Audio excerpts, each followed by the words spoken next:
Three, two, one. Hi guys, welcome back to my channel. I hope everyone is having a great day today. If you are new here, welcome. And if you've been here before, welcome back. Now in today's video, what I want to do is I wanted to talk about some things that have been going on around here for the channel, my life in general, things that have been going on. And if you've been here before, you guys know that we are getting ready to move and we're in the final stages of getting everything done. This weekend, the house is going to be placed and we get it all set up. Then we have to start cleaning that place up and packing our stuff and moving on in. So I can't wait to get that done. I mean, the house hasn't been used in 6 months, so it's going to have some things that need to get taken care of, and yeah, it's going to be a lot of fun for us, but we can't wait to move in and just be out of here because we're tired of living in a house that we really can't do much with. So anyway, in the meantime, I've been struggling with fatigue, really extreme fatigue, to the point where I've been just about bedridden by it.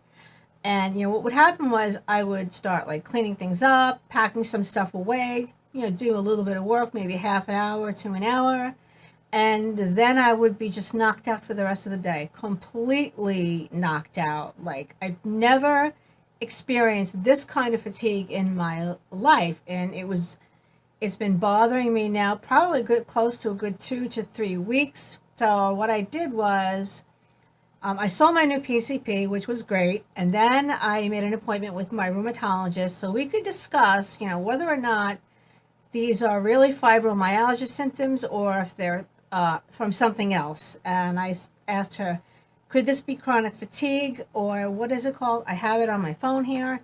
It's called CFSME, which is chronic fatigue syndrome, and myalgic encephalomyelitis. That is the term. And it says it's a disease characterized by profound fatigue, sleep abnormalities, pain, and other symptoms that are made worse by exertion. So, and I have a lot of those symptoms, which are what I said before. And I had some really strange symptoms going on too. What would happen was I would have pain in my arms, but it wasn't that kind of pain. My arms would feel like they were on fire and freezing at the same time, with pain in both elbows. And then I would have neck and back pain, upper back, lower back, leg pain, more leg pain than normal. I do have neuropathy, so I'm used to feeling that pain, but these were a little different. So, and then I was also experiencing palpitations, which I've had before. And I had a cardiac incident in 2016, which turned out to be nothing, but it was just a strange thing with the same kind of palpitations. So I told my rheumatologist when I saw her this past Tuesday, I'm having these symptoms, and she suggested that I go to the urgent care in the same building. She's down in Allentown, Pennsylvania, so I would go all the way out there to see her. It's almost an hour away. And I said, no, I don't think I want to go. So my husband said, yeah, you really should go and have it checked out. And the rheumatologist said, just to be safe, and she would have the information from the urgent care that was downstairs from her office. I said, okay, I'll go down there. We went to the urgent care, and what happened was they did an EKG on me.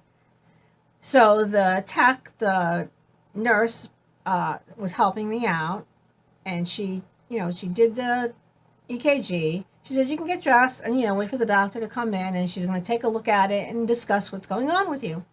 Okay, fine. I've had EKGs before with really nothing on them. They've almost always been normal, maybe a slight glitch, but nothing outrageous. So the doctor comes in with this really concerned look on her face, and she said, well, I'm looking at your EKG, and what it has on here is that it said you've had a heart attack. And I'm like, what? It didn't sink in at first.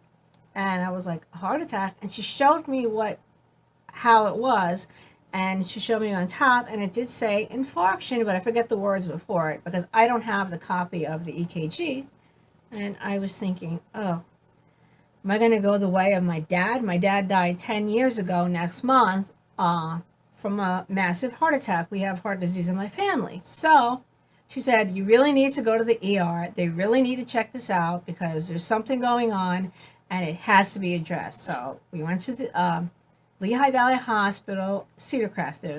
That's the big one of the big hospitals in the area. I mean, this hospital is huge. When I say huge, it has several buildings that are gigantic. The campus is crazy big. So we went there. I went to the ER. Now, when we went into the ER, they sort of put me to the side, and I waited in the ER quite a long time. Probably, I'd say, a good 45 minutes, which is not really the thing they should have done. They should have taken me back immediately because we didn't know. And I showed them the EKG because I had a copy of it. Went in the back. They gave me, excuse me, one bag of fluids, and then the nurse practitioner came over. Well, first they had a hard time getting an IV in me, and I don't know if you can see it, but this is the side that they could get the vein on right there. That was the only vein they could get in my arm to get the IV in, which was fine. You know, I said, as long as you get it in, that's all that matters, and you're not looking at my feet, because they've tried that with me before by putting my feet in a certain position to get an IV in, and that is extremely painful.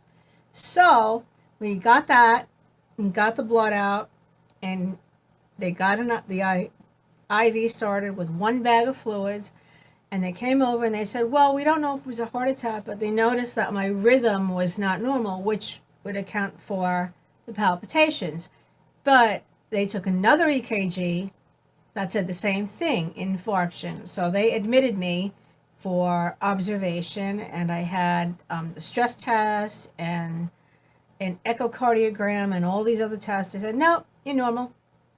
You have just stress in your life, which when they let me go, I had not had anything to eat for over 12 hours.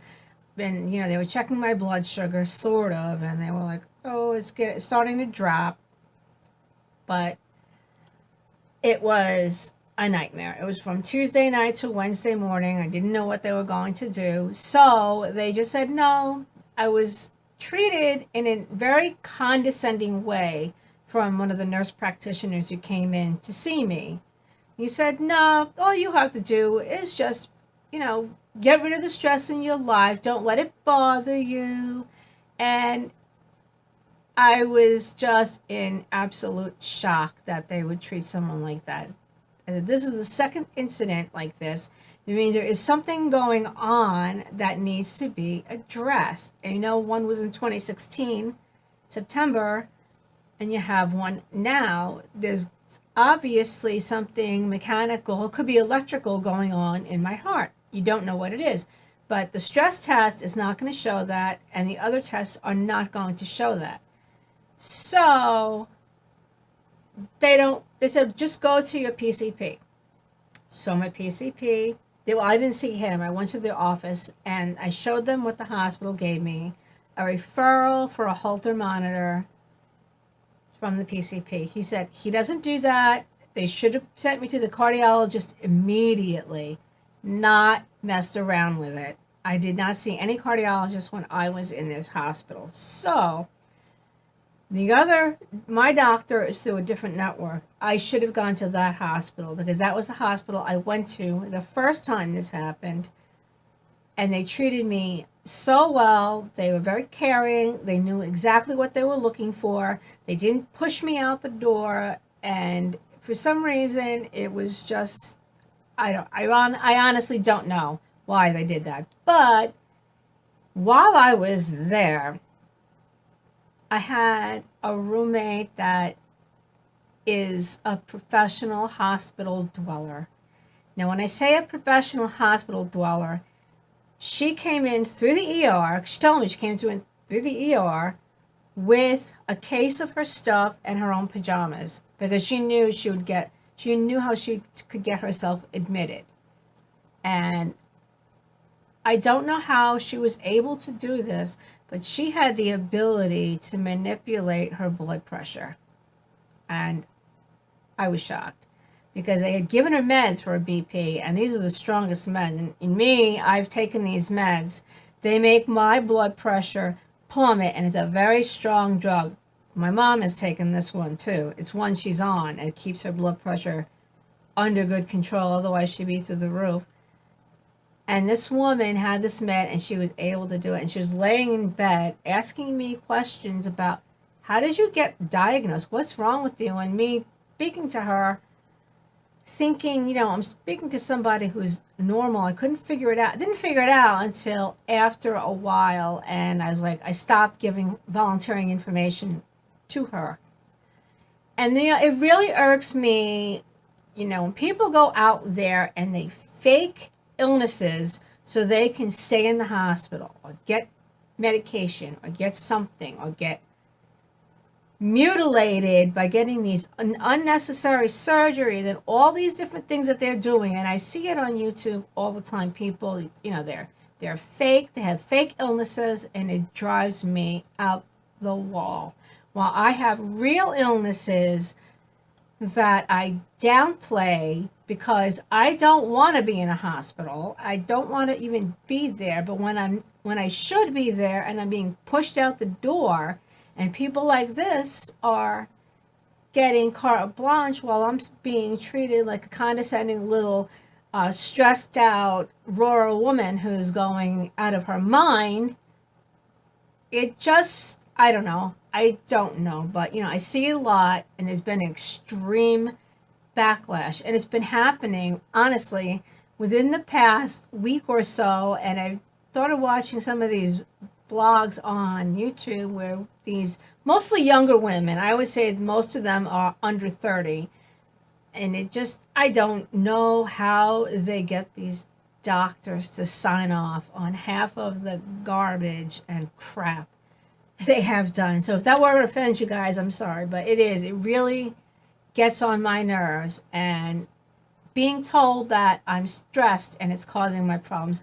I'm stressed, but I'm not any more stressed than I would ordinarily be. So I know, you know, I'm going on and on and on, but it really bothers me that I have to jump through all these hoops to get to see all these other doctors, to add more doctors to a team, when I should have had that taken care of in the hospital while I was still there.